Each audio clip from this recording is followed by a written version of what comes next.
Salut les amis. J'ai vu une vidéo d'un collègue, cela m'a tout de suite interpellé sur mon idée d'agriculture moderne. Mes amis, soyons très sérieux. Ceci est une priorité pour le pays. Ceux qui auront vite compris, continueront par nourrir durablement leur pays. Il faut que nous suivons ensemble la vidéo. Bonjour. Actuellement, nous sommes en train de couper le haut des tiges de maïs à la ferme, comme nous le faisons chaque année.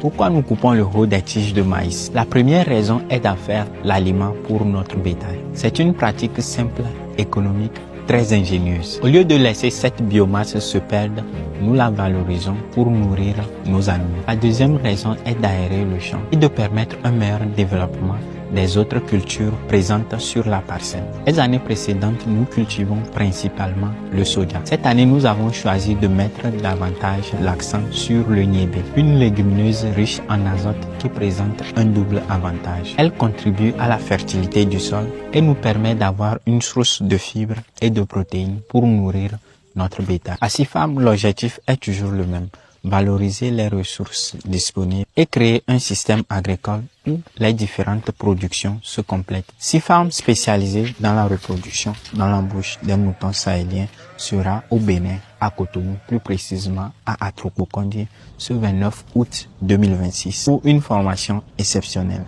Si vous voulez obtenir les mêmes résultats que nous, soyez tous présents ce jour-là.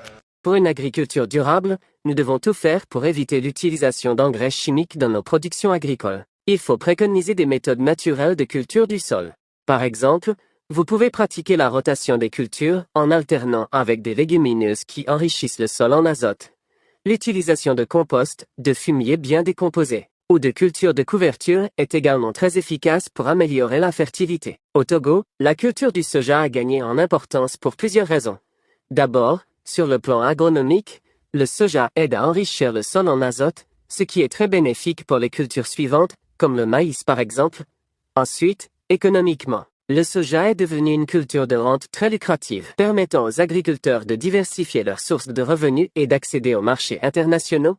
Enfin, il répond à une demande croissante pour l'alimentation animale et la production d'huile, tout en trouvant des débouchés dans l'industrie agroalimentaire locale. La transmission des connaissances sur le terrain est essentielle pour une agriculture durable. Les légumineuses comme le soja jouent un rôle crucial dans la fertilisation naturelle des sols en fixant l'azote atmosphérique.